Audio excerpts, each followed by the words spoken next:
Sa to pa sir, ang inyong balaod karon mo'y inyong gustong ipatuman dinhi sa Surigao. Dili niya mong balaod ni sa Dios. Aha. Nga mao ni gihatag sa Dios nato nga balaod since time immemorial, nga mao'y nag-secured sa atong kaluwasan material and spiritual. Nga mao ni ang balaod sa wala pa ang civil government na gisugdan sa atong mga katigulangan nga nagapuyo sila dinhi sa atong nasod, wala sila kamatayon.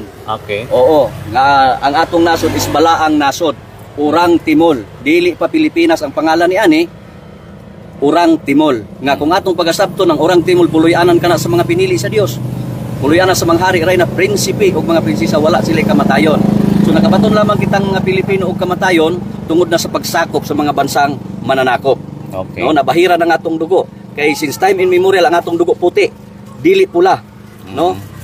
Puti ang atong dugo, dugong maharlika, dugo sa Dios, mudapat sa lupa, mahimong gulawan. Karon nahaluan na kita sa mga intruders, mo nang nahimong pula ang atong dugo. Ang dugo sa mga intruders, dugo sa mananap. Mo nang dugo sa mananap ug dugo sa tao karon pareho.